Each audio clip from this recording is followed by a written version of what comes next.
Hello friends, welcome back.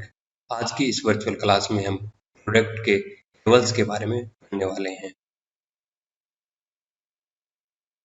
इस virtual class के intended learning outcomes हैं कि इसके बाद में आप प्रोडक्ट के लेवल के बारे में लिख पाएंगे। चलिए शुरू करते हैं।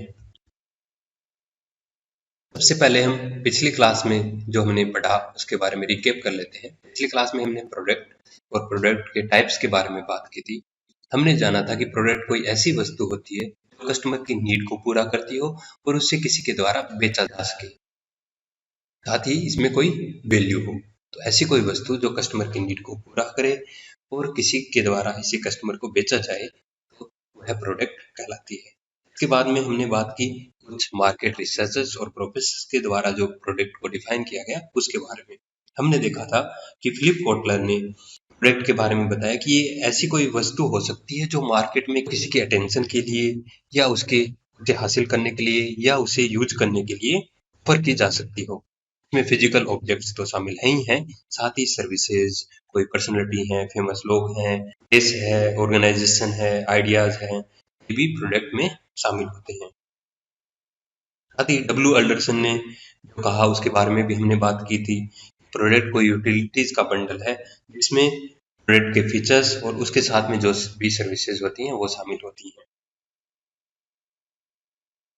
हमने देखा था कि जे मैकर्थी के अनुसार प्रोडक्ट सिर्फ फिजिकल प्रोडक्ट ही नहीं है, उसके साथ साथ उसके फंक्शनल और एस्थेटिक फीचर्स तो हैं ही हैं, साथ में एसेसरीज, इंस्टॉलेशन, यूज के लिए जो इंस्ट्रक्शंस होते हैं वो, पैकेजिंग, ब्रांड नेम, ऐसी ढेर सारी चीजें जो कस्टमर की साइकोलॉजिकल नीड को पूरा करती हैं वो भी इसमें शामिल होती हैं।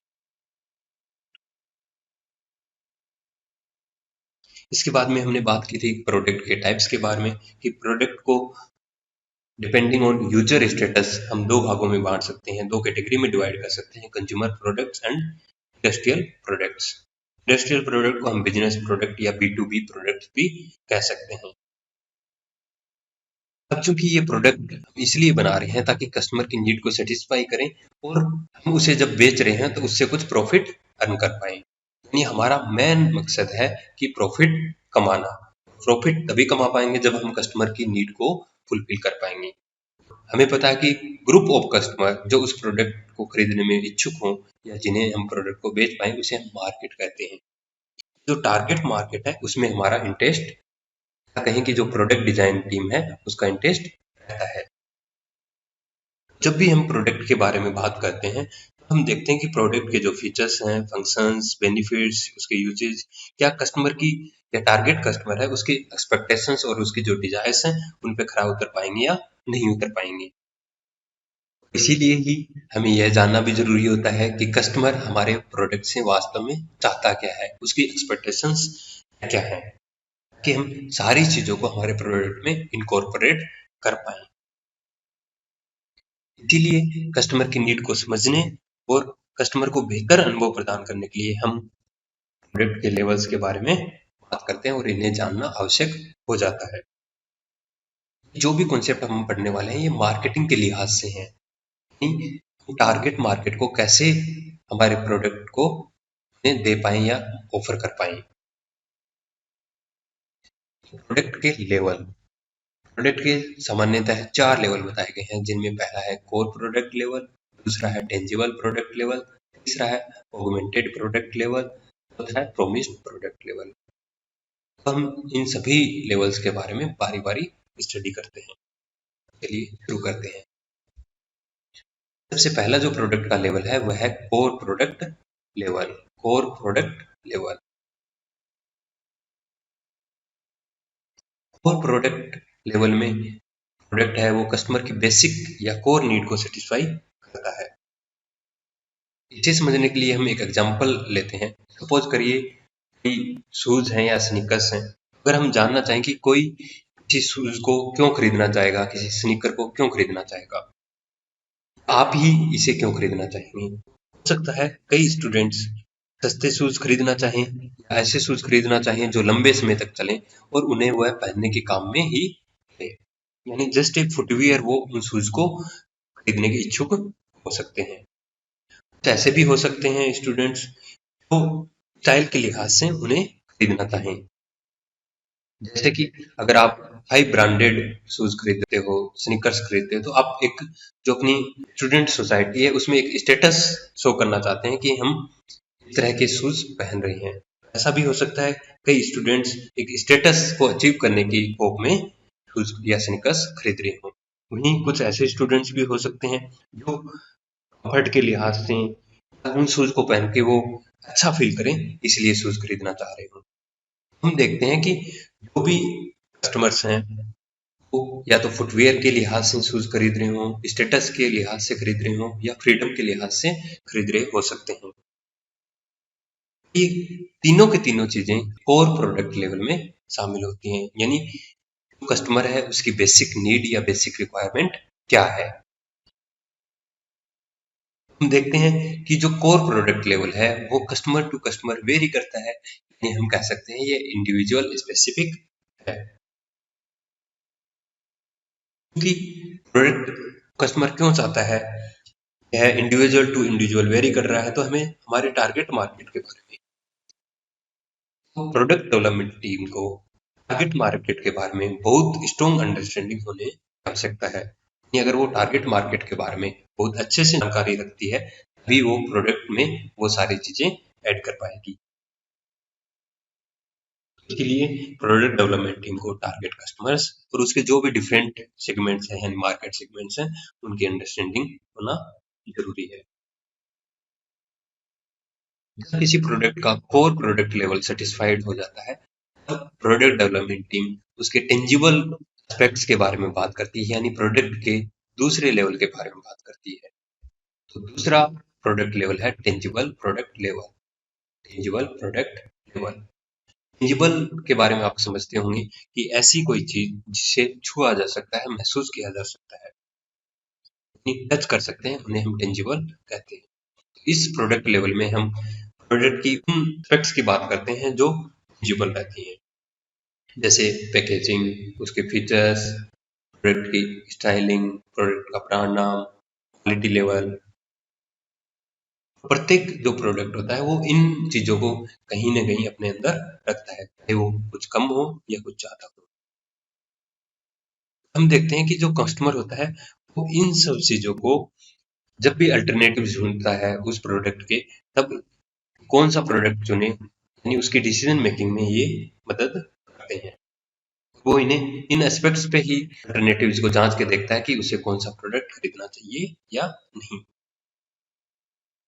अगर एक एग्जांपल लें तो आप देख सकते हैं कि अगर आपको कोई बाइक खरीदनी है, अगर 20s में है यानी स्टूडेंट्स अपनी 20 साल के आसपास के हैं, तो आप देखते होंगे कि आप लोग जब भी बाइक खरीदने जाते हैं तो आप बाइक के लुक, उसके ब्रांड, उसके कलर और स्टाइल या प्राइस की बातें करते हैं। यानी आप देखते हैं कि ऐसी चीजें, उसका लुक कैसा है, ब्रांड कैसा है, कलर कैसा है, स्टाइल कैसी है। वहीं अगर हम ऐसे कस्टमर्स की बात करें जो 40s में हैं, 50s में हैं, 40 साल की उम्र पार कर चुके हैं, 50 साल की उम्र पार कर चुके हैं, तो उनके लिए बाइक का क्वालिटी कैसी है, उसके फीचर्स क्या हैं, सर्विस सेंटर्स आसपास हैं या नहीं, माइलेज कितना है, मेंटेनेंस कब चाहिए, ये सारी चीजें महत्वपूर्ण होती हैं। यहाँ भी हम देखते हैं कि जो टेंजिबल प्रोडक्ट लेवल है वो प्रोडक्ट के हिसाब से, सिचुएशन के हिसाब से या इंडिविजुअल के हिसाब से वेरी कर सकता है।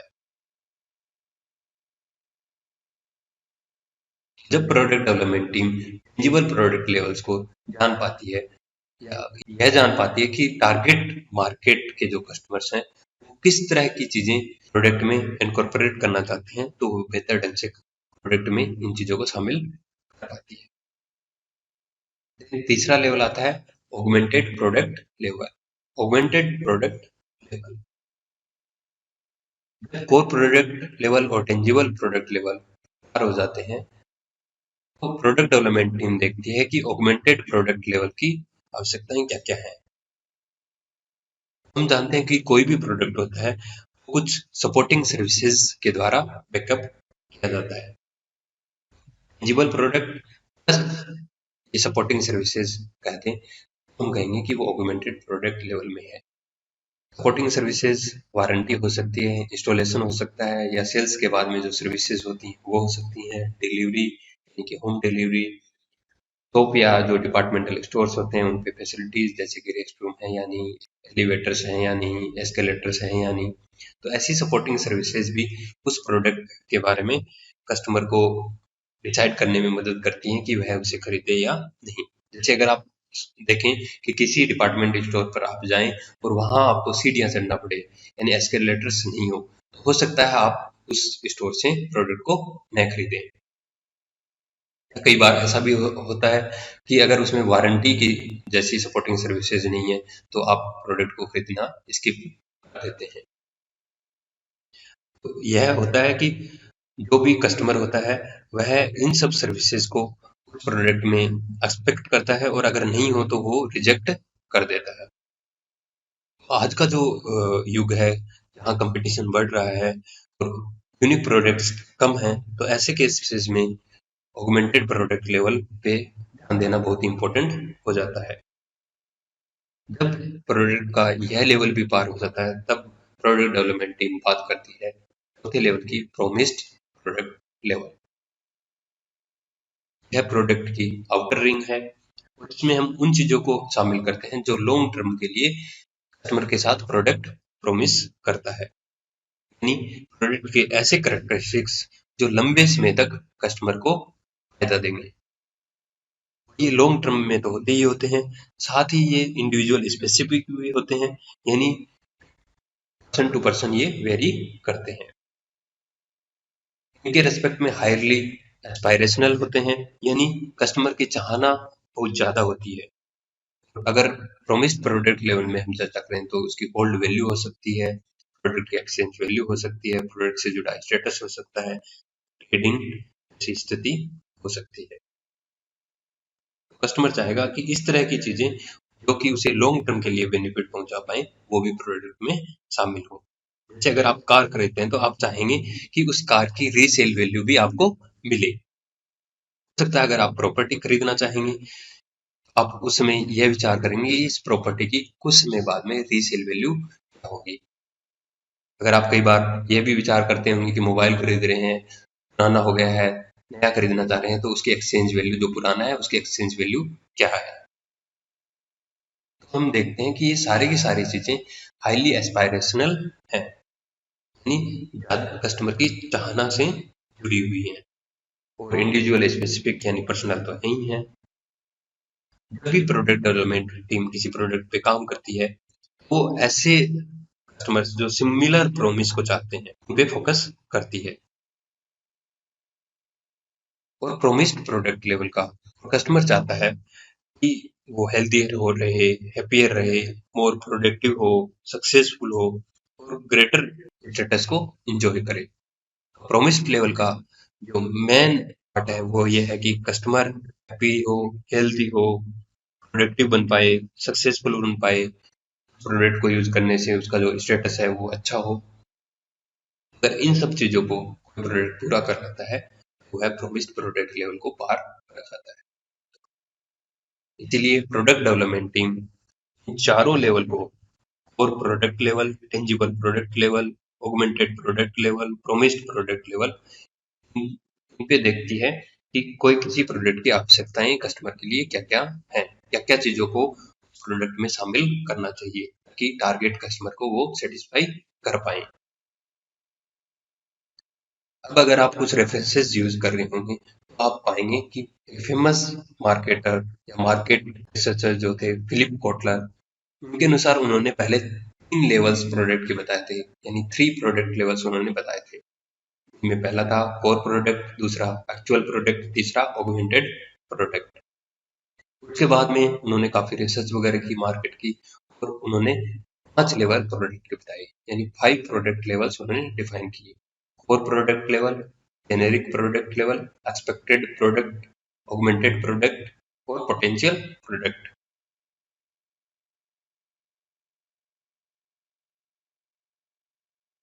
आशा है आपको प्रोडक्ट के लेवल्स के संबंधित जो भी जानकारी है वो अच्छे से समझ में आई होगी।